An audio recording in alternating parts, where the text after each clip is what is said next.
우리 옆에 계시는 분들하고 이렇게 인사 나눴으면 좋겠습니다. 축복의 산에 꼭 올라갑시다.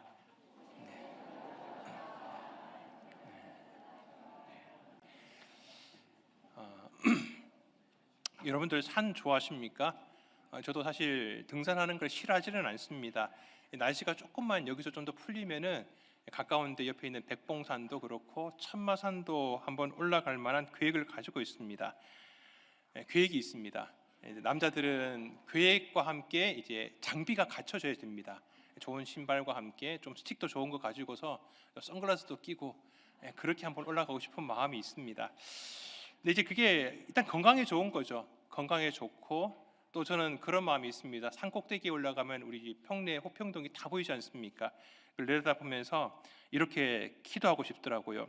주님, 우리 평내교회가 평내 호평의 10분의 1의 영혼을 감당할 수 있도록 하나님께서 우리 교회 가운데 능력 허락하여 주시옵소서. 그런 기도를 하고 싶더라고요. 그런데 여러분들 그걸 아시는지 모르겠습니다. 우리나라 산 가운데 가장 높은 산이 어딘 줄 아십니까? 이러시면 안 됩니다. 이걸 이제 스포일러라고 하거든요. 알더라도 참으셔야 됩니다. 여러분, 우리나라에서 높은 산이 백두산, 한라산 아닙니다. 부동산이 가장 높은 산입니다. 이게 올라가면은 어디까지 올라갈지를 모르겠더라고요. 근데 우리 믿음의 성도님들은 부동산보다 축복의 산에 더 관심 가지시고 마음을 두시는 성도님들 되시기를 소망합니다. 예수님께서 축복의 산에서 복 있는 사람에 대한 말씀을 시작하셨습니다. 이 팔복의 말씀들을 제자들에게 강론하셨습니다. 오늘은 그 첫 번째입니다. 그 첫 번째가 바로 심령이 가난한 자의 복입니다. 우리 마태복음 5장 3절 말씀입니다. 함께 읽도록 하겠습니다. 심령이 가난한 자는 복이 있나니 천국이 그들의 것임이요. 아멘. 오늘은 첫 번째 복, 바로 심령이 가난한 자들의 복입니다. 심령이 가난한 자들이 천국을 소유하고 있다라고, 하나님의 나라를 그가 가지고 있다라고 그렇게 말씀하고 있습니다. 여기서 가난하다라고 말하고 있는 이 가난하다라는 헬라어가 푸토코스라고 하는 단어입니다. 근데 이거는 그냥 가난한 게 아닙니다. 철저하게 너무나 철저하게 거의 가진 것이 없는 상황의 가난함을 표현합니다. 그래서 이제 외부로부터 어떤 사람의 도움이라든지 아니면은 자비에 의존하지 않고서는 생존하기 힘든 상태를 푸토코스라고 그렇게 얘기하고 있습니다. 또한 오늘 말씀을 보면은 심령이 가난하다라고 얘기합니다. 심령이 가난한 사람, 그러니까 물질이 가난한 것을 얘기하는 게 아닙니다. 성경 말씀에 보면은 정말 부유하지만은 심령이 가난한 사람이 있습니다. 가장 대표적인 사람이 바로 욥이라는 사람이죠. 욥은 정말 가진 게 많았습니다. 가진 게 많았지만은 다른 어떤 것보다 심령은 가난한 사람이었습니다. 근데 반면에 물질의 가난함에도 심령은 부유한 사람이 있습니다. 여기서 부유하다라고 하는 것이 절대 긍정적인 얘기가 아닙니다. 혼자서 자기의 심령은, 자기의 마음은 부유하다라고, 무언가 누구의 도움이 필요하지 않다라고 착각하고 있는 사람도 있다라는 겁니다. 또 한 가지는 우리가 이 심령이 가난하다라고 하는 것이, 마음이 가난하다라고 하는 것이 속이 좁은 것을 얘기하는 건 아닙니다. 이 속이 밴댕이 소갈딱지 같다라는 말 여러분들 아시지 않습니까? 저는 밴댕이가 뭔지 몰랐습니다. 근데 찾아보니까 밴댕이가 물고기더라고요. 이 밴댕이 소갈딱지가 그럼 무슨 말인가 봤더니 이 밴댕이라는 이 물고기가 그물에 딱 걸리면은 그물에 걸린 것 때문에 자기가 화병이 나가지고 거기서 바로 죽어버린대요. 그래서 그걸 이제 밴댕이 소갈딱지 같다고 하는데, 여러분들 밴댕이를 잡아보셨는지 모르겠지만은 낚아보시면은 여전히 그물에서 살아 있습니다. 밴댕이도요, 자기를 가리켜서 밴댕이 소갈딱지라고 그러면은 섭섭할 것 같더라고요. 자기는 그래도 나올 때까지 살아 있는데, 아무튼 사람들은 그렇게 속이 좁은 사람들을 밴댕이 소갈딱지 같다라고, 그래서 무슨 말만 하면은 자기를 욕하는 것 같고 흉보는 것 같고, 뭐라고 또 자기에게 한마디만 하면은 금방 토라져 버리고 남을 또 쉽게 용납하지 못합니다. 그렇게 속이 좁은 사람, 그런 사람을 가리켜서 심령이 가난하다라고 하는 것도 아니라는 겁니다. 오직 우리의 심령이 가난하다고 하는 것은 영적인 갈급함, 하나님으로부터 채워지지 않음에 대한 갈급함을 말합니다. 오직 자기에게 하나님만 필요하다라고 하는 것, 하나님만이 그것을 공급해 주실 수 있다라고 하는 것, 그 심령 가운데 그렇게 하나님께서 부어주지 않으시면은 자신은 살아갈 수 없다라는 것들을 자각하고 늘 그 공급하심을 기대하는 사람, 내게는 하나님만 필요합니다. 하나님만 필요합니다. 하나님만 의지하는 사람, 그 사람이 바로 심령이 가난한 사람입니다. 그렇기 때문에 심령이 가난하여서 자신이 그런 사람이라는 것을 아는 사람은 늘 겸손합니다. 그리고 귀가 열려 있습니다. 늘 말씀을 들을 만한 준비가 되어 있는 사람입니다. 전에 있던 교회에서 있었던 일입니다. 한 성도님께서 신앙 상담을 위해서 교회로 전화를 주셨습니다. 그 교회 교인 성도가 아니고 자기는 멀리 다른 데 있는 성도님이라고 얘기를 하십니다. 성경 가운데 좀 모르는 부분이 있어서 질문하고 좀 알고 싶어서 전화를 하셨답니다. 물어보시는 내용이 목사님, 혹시 성경 말씀 가운데 왕인데 이 왕이 하나님 앞에 잘못해서 그 자손들이 이웃 나라에 포로 중도가 아니라 환관으로 끌려간다라는 얘기가 혹시 말씀이 있습니까? 라고 묻더라고요. 열왕기하 20장 말씀에 보면은 히스기야와 관련되는 사건 가운데 이 기록이 있습니다. 제가 책상에서 성경책을 끄집어내서 열왕기하 20장을 펼쳐놓고 전화로 그분에게 말씀을 드렸습니다. 네, 있습니다. 열왕기하 20장 말씀을 보면은 히스기야가 정말 하나님 앞에서 큰 기도의 응답을 받았는데 그가 오히려 교만해서 하나님 앞에 겸손한 모습을 나타내지 않고 하나님께 영광 돌리지 않고 교만하였기 때문에 하나님께서 말씀하시기를 그들의 자손이 바로 이웃 나라 가운데 포로로 끌려가는 정도가 아니라 환관이 될 것이고 또 그 나라가 위험을 당하게 될 것이라고 하는 말씀이 있습니다 라고 답변을 드렸죠. 그때 그분께서 그렇군요 하면서 저는 이제 거기서 끝날 줄 알았습니다. 그런데 그때부터 이제 이분의 얘기가 시작이 됐습니다. 자기가 이제 교회에 나오게 된 이야기들, 여러 가지 신앙적인 얘기를 하시더라고요. 주변 분들의 전도를 통해 가지고 교회에 등록하고 교회에 나가게 되셨습니다. 근데 교회 나와 보니까 너무 좋은 겁니다. 모든 사람들이 다 좋은 사람 같고 교회에서 뭐 하는 것마다 너무 좋습니다. 예배도 좋고 찬양도 좋고 기도하는 것도 좋고 하여튼 모든 것들이 너무너무 좋은 겁니다. 그래서 거기에서 나는 진짜 왜 진작에 교회를 오지 않았을까 그런 마음까지 드셨답니다. 그런데 얼마 되지 않아서 구역을 담당하시는 분 때문에 상처를 받게 되었다고 합니다. 그러니까 어떤 일이냐 하니까 자기가 속한 구역장이 있고 또 옆에 구역에 구역장이 있는데 이 둘이 관계가 안 좋은 겁니다. 서로 친하지 않은 정도가 아니라 서로 싸우는 관계래요. 교회에서 그런 관계가 있는 것도 사실은 문제죠.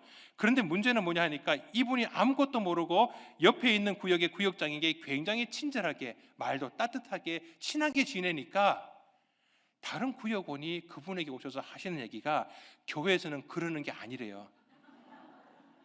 이게 사실 무슨 말인지 여러분들 이해 가십니까? 그러니까 결국 그 말이지 않습니까? 우리 구역장하고 저쪽 구역장하고 사이가 안 좋은데 당신이 그 구역장하고 친하게 지내면 안 된다는 얘기 아닙니까? 이 해가족이 뭘 알겠습니까? 교회 와가지고 교회는 사랑이 넘친다라고 알고 있었는데 와보니까 그게 아닌 겁니다. 아이고 제가 잘못했습니다. 잘못하긴 뭘 잘못한 겁니까?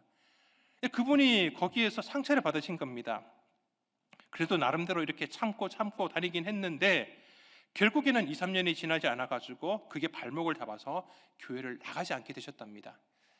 근데 교회에 있어서 너무 좋았기 때문에 교회와 또 말씀과 예배가 너무 그리워가지고 교회는 나가지 않더라도 기독교 TV 방송을 통해서 설교도 듣고 또 성경 공부도 보면서 나름대로는 갈급한 마음들을 채워가고 있었다고 합니다. 그런데 어느 날은 방송에서 설교를 듣는데 한 목사님께서 설교하시는 그 설교 내용이 너무 마음에 걸리시더랍니다. 이 목사님께서 자주 방송에 나와서 설교를 하시는 분이셨는데 이분 설교를 듣자니까 꼭 이 사회생활하는 가운데에서 사회의 어떤 조직 문화, 이 조직의 어떤 분위기 같은 그런 게 너무 느껴졌다고 얘기를 하시더라고요. 그래도 주의 종의 말씀이니까 순종하는 마음 가지고 순종하는 마음으로 그 말씀을 들으려고 했는데 들으면 들을수록 자꾸 불편한 겁니다. 마음이 자꾸 걸리는 겁니다. 안 되겠다 싶어서 그 교회에다가 이제 전화를 하셨고 그 교회 부목사님한테 그런 내용들을 말씀을 드렸답니다. 그랬더니 이제 부목사님께서 그 얘기를 듣고 알았다고 제가 우리 담임 목사님한테 이 말씀을 전달해 드리도록 하겠습니다라고 하고 전화를 끊으셨답니다.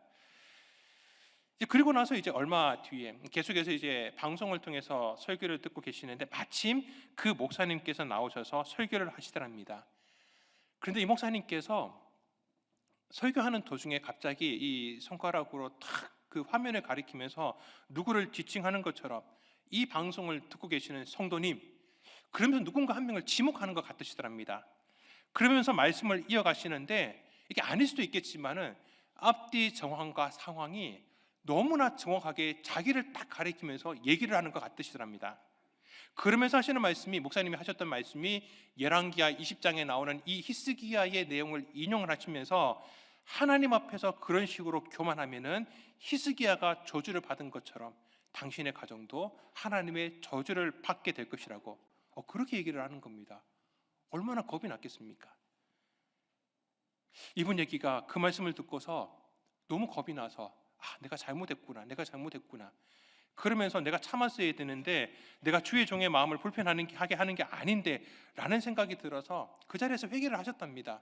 하나님 제가 잘못했습니다. 하나님 잘못했습니다.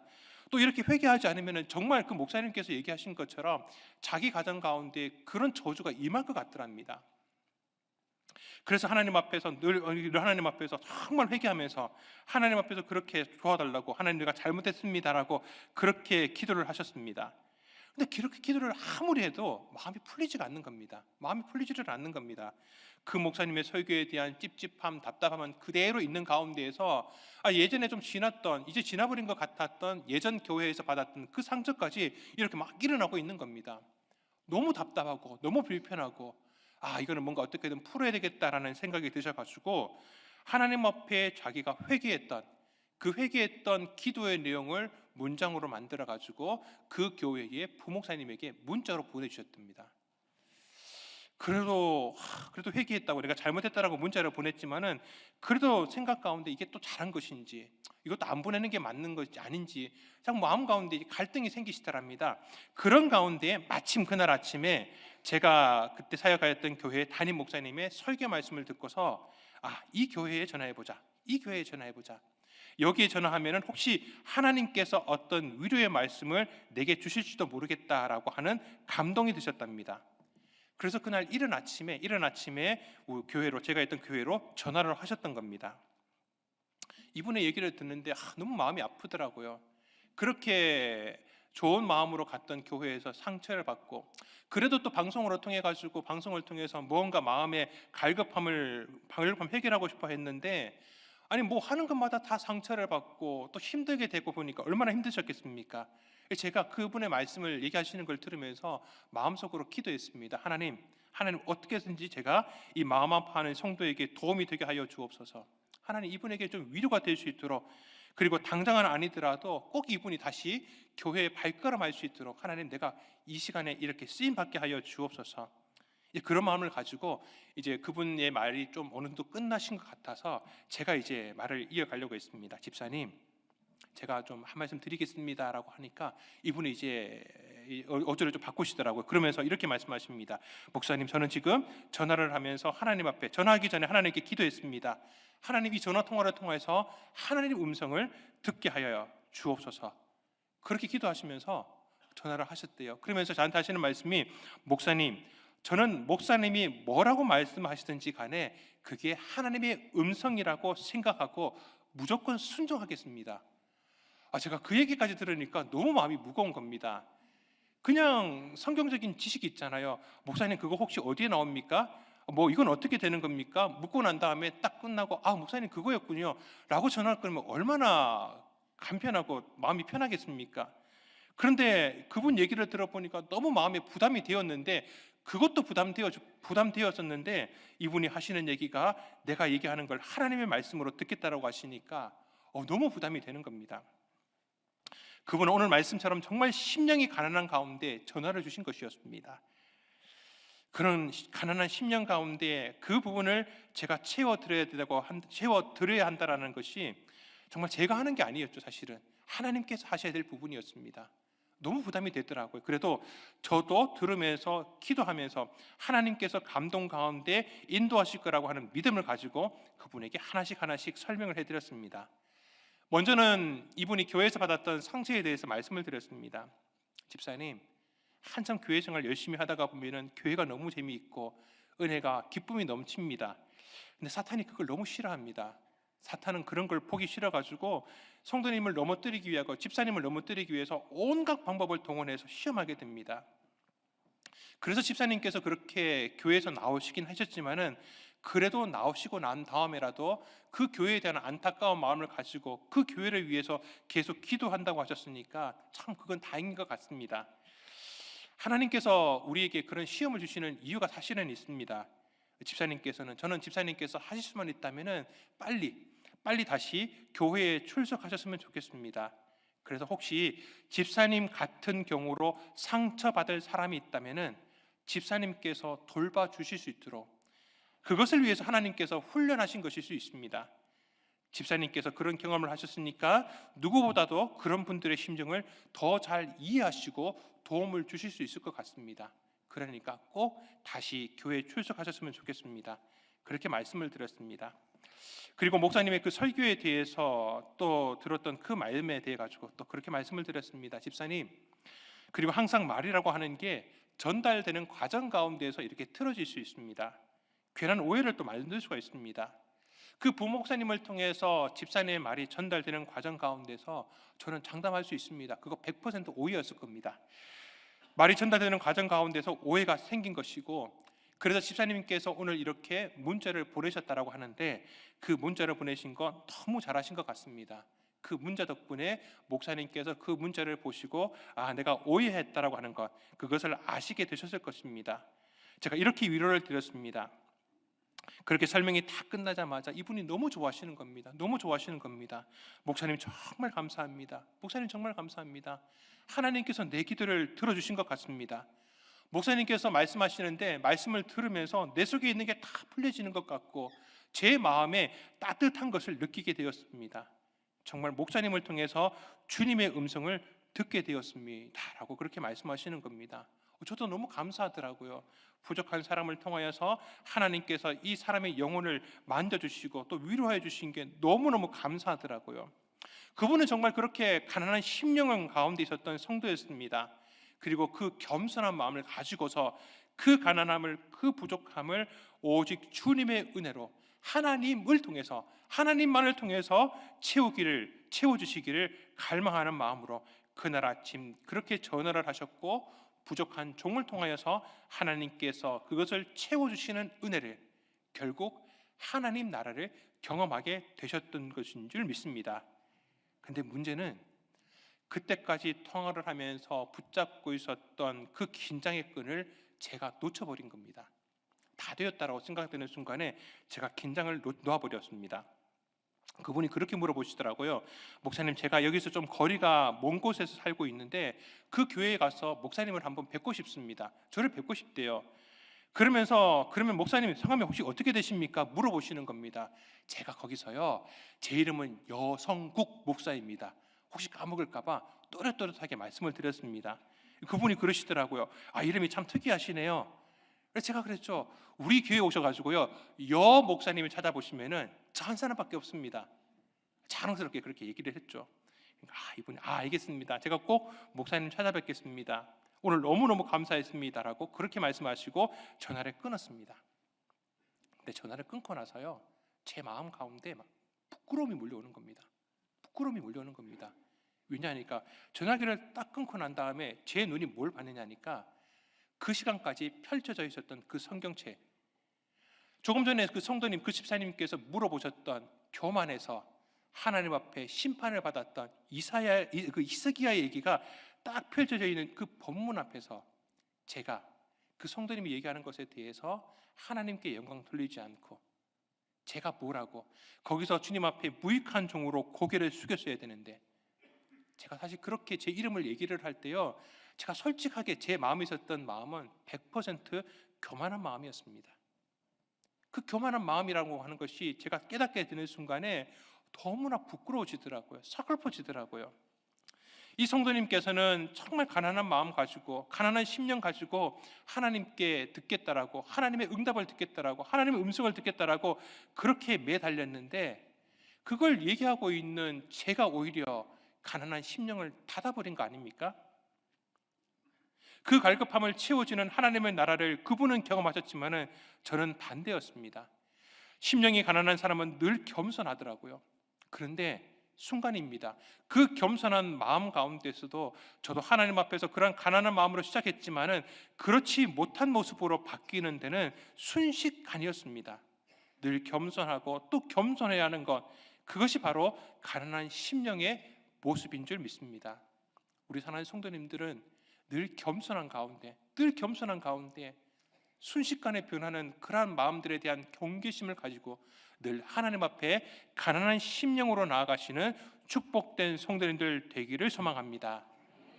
그런데 우리가 세상에서 살아가다가 보니까 이 인생 가운데에서 이 가난한 심령 가운데 채워주시는 것보다 세상의 물질, 사람으로부터 받는 인정, 또 육체 가운데, 이 현실 가운데서 이 어떤 욕구가 채워지는 것들을 통해서 자꾸 내가 행복해지기를 바랄 때가 많더라고요.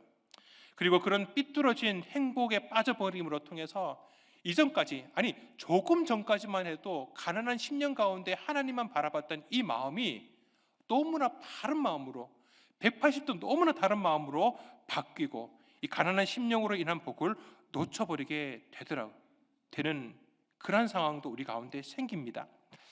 다윗이라는 인물 우리 너무나 잘 알지 않습니까? 하나님께서 다윗을 향하여서 당신의 마음에 합한 사람이라고 그렇게 칭찬했던 다윗이었습니다. 하나님께서 그에게 얼마나 많은 은혜와 복을 베풀어 주셨습니까? 그가 어느 날 왕이 되는 순간에 그는 물질도 또 사람으로부터 인정도 받게 되었고, 또 정말 아름답고 좋은 수많은 미인들이 그렇게 자기의 아내로 맞아들이게 되었습니다. 다윗은요, 그 모든 것들이 하나님께서 자기에게 주신 은혜라고, 하나님, 내 가정과 나는 무엇이기에 하나님께서 이 좋은 것으로, 이 놀라운 것들로 하나님 내게 주시는 것입니까?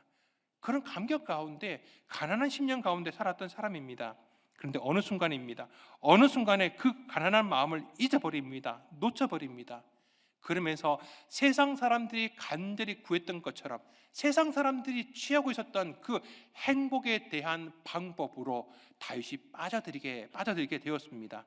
무언가 세상적인 것을 더 가짐으로 통해서 자기가 행복해지고 싶다라고 하는 그 함정에 빠져버렸습니다. 그는 자기의 충성스러웠던 부하였던 우리야, 그 우리야의 아내인 밧세바를 취해서 간음하고, 그것도 모자라가지고 그 우리야를 전쟁터 가운데, 너무나 이 치열한 전쟁터 가운데 일부러 그 우리야를 앞서 세워가지고 그가 전사하도록 만듭니다. 간접적으로 살인을 저지른 것이죠. 이렇게 하나님 앞에 범죄한 다윗, 하나님께서는 나단 선지자를 보내어서 책망하게 됩니다. 근데 어떻게 책망하시느냐? 우리 사무엘하 12장 1절에서 2절 말씀입니다. 우리 함께 읽도록 하겠습니다. 여호와께서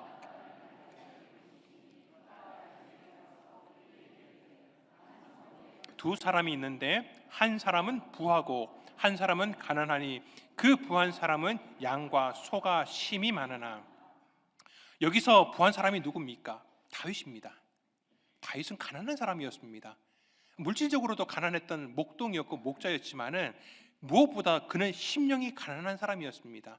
하나님 보시기에도 그는 가난한 심령을 가졌던 사람입니다. 그런데 이제 나단 선지자를 보내어서 말씀하실 때에 하나님께서는 다윗을 어떤 사람이라고 말씀하시느냐?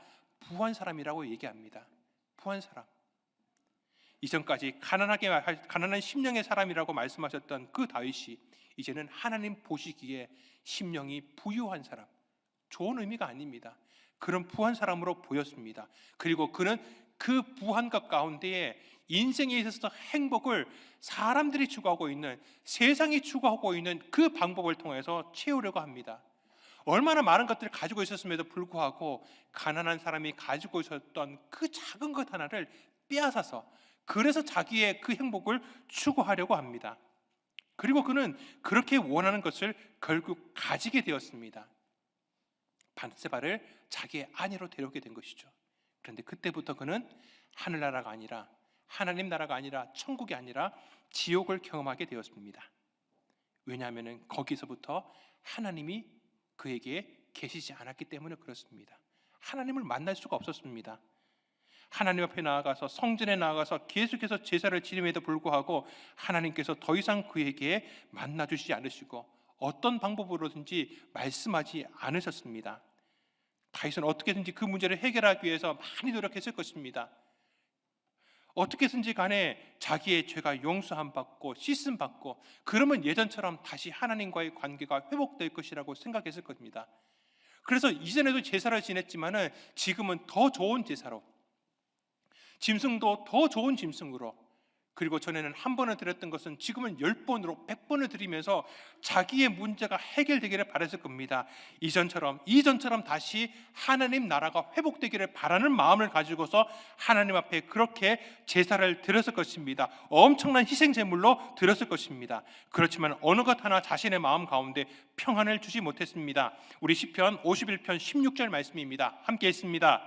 주께서는 제사를 기뻐하지 아니하시나니 그렇지 아니하면 내가 드렸을 것이라.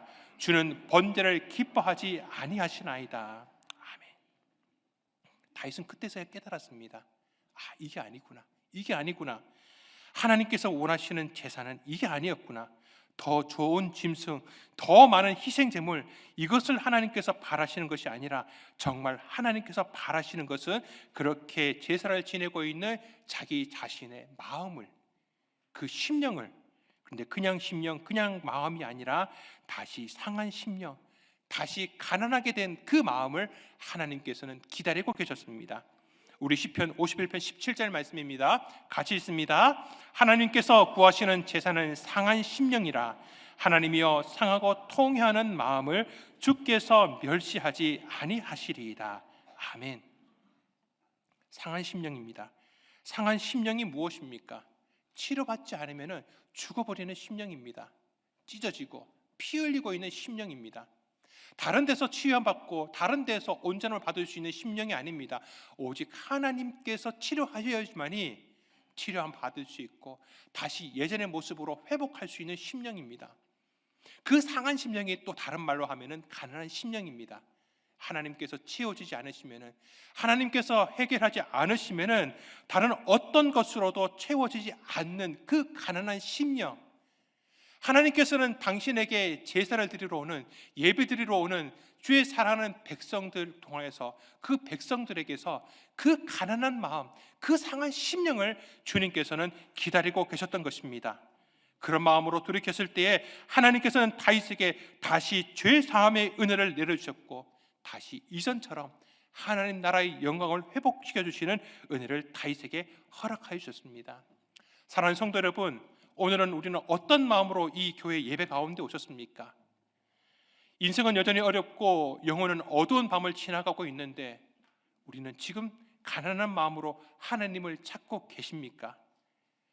예전에는 정말 첫사랑으로 뜨거웠을 때에는 가난한 심령으로, 상한 심령으로 십자가를 바라보고 몸부림쳤었는데 지금은 우리의 마음이 어떤 마음입니까? 가난한 심령에서 열렬한 기도가 나오고 감격스러운 예배가 드려지는 것입니다. 그 마음 없이는 하나님을 만날 수가 없습니다. 천국을 소유할 수가 없습니다. 가난하게 된 마음으로 드리는 그 기도가 하늘 보좌를 움직이는 것입니다. 하나님께서는 그렇게 심령이 가난한 자를 도우십니다. 지은 죄를 용서하시고 연약한 자에게 강함을 주시고 무능한 자에게 지혜를 주시고 가진 것이 없으면 채워주시는 하나님입니다. 오직 하나님만 의지하는, 하나님만 의존하는 마음이야말로, 그 가난한 심령이야말로 우리에게 참된 행복을 가져다 주는 줄 믿습니다. 오늘 말씀처럼, 오늘 첫 번째 그 복처럼 그렇게 심령이 가난한 자에게 하나님께서는 천국을 소유하게 하시게, 그런 복을 주시는 줄 믿습니다. 우리 마태복음 5장 3절 말씀을 다시 한번 읽도록 하겠습니다. 심령이 가난한 자는 복이 있나니 천국이 그들의 것임이요. 아멘. 천국이 그들의 것이 될 것이라고 하지 않고 천국이 이미 그들의 것이라고, 지금 천국이 그들의 것이라고 말씀하고 계십니다. 무슨 말입니까? 내가 가난한 마음을 가지고, 이 가난한 심령 가지고 예배 자리 가운데 하나님을 찾게 되면은 하나님께서 지금 이 순간, 바로 이 살아가고 있는 지금 현실 가운데에서 하나님께서는 장차 올 천국의 영광과 은혜를 이 땅 가운데서, 우리 가정 가운데서, 또 내가 일하고 있는 삶의 현장 가운데서 누리도록 하신다라는 것입니다. 우리가 찬양하고 있는 것처럼 이 세상에서 내 영혼이 하늘의 영광을 누리게 되는 줄 믿습니다. 이번 주에 이제 3월 1일이 이제 시작됩니다. 벌써 2월이 끝나고 3월입니다. 우리가 3월 1일 날 다시가 아니라 3월 1일 첫째를 월삭 새벽기도로 우리가 다시 드리려고 합니다. 늘 새벽기도 드리는 가운데에 기도를 드리고 가는데 다시 우리가 새벽 예배에 나오지 못했던 새벽 기도를 통하여서 이 갈급한 가난한 10년 가운데 베풀어 주시는 은혜를 경험하는 그 순간을 다시 시작할 수 있는 기회를 만들려고 하는 겁니다. 다시 그 계기를 마련하려고 하는 겁니다. 지금까지 혹여나 내가 새벽 기도를 하려고 했는데 못했던 성도님들이 계신다면 내일 당장 시작하셔도 됩니다. 아니면 3월 1일 날 우리가 월삭 새벽 기도를 통하여서 그 기도함을 통하여서 내 갈급한 심령을 채워주시는 하나님만 의지하는 그 심령 가운데 함께 하시는 하나님의 은혜를 경험하는 성도님들 될 수 있기를 바랍니다. 또 우리가 3월 달에 부활절이 3월 마지막 주일입니다. 그때를 준비하면서 우리가 마가복음 말씀을 성경 필사하면서 하나님의 말씀을 통하여서 또 우리의 가난한 심령을 채우게 하려고 합니다. 그렇게 기도를 통하여서 또 말씀을 통하여서 이 가난한 심령 가운데 채워주시는 하나님 나라를 경험하게 해주시는 하나님의 그 축복을 맛보는 3월달 이번 한 주간 되기를 바라는 마음으로 그렇게 월삭기도 또 성경필사를 진행하려고 합니다. 사랑하는 성도 여러분, 우리는 하나님만 의지하는 성도들인 줄 믿습니다. 하나님만이 우리의 갈급함을 채워주시는 분인 줄 믿습니다. 하나님 한 분만 계신다면 세상에 그 어떤 것이 내게 아무것도 없다라고 할지라도 우리는 행복한 사람인 줄 믿습니다. 반대로 내가 세상의 것들을 다 가지고 있다라고 할지라도 하나님 한 분, 그분이 내게 없다라면 우리는 행복하지 않은 사람입니다. 우리 사랑하는 믿음의 성도님들은 이 축복의 산 가운데서 하나님만 의지하시는 가운데서 하나님께서만 주시는 우리의 영혼의 그 심령의 가난함 가운데 채워주시는 하나님의 은혜, 하나님의 영광을 통하여서 이 땅 가운데서 하나님의 축복의 사람으로 살아가시는 우리 모든 믿음의 성도님들 될 수 있기를 주님의 이름으로 축원합니다.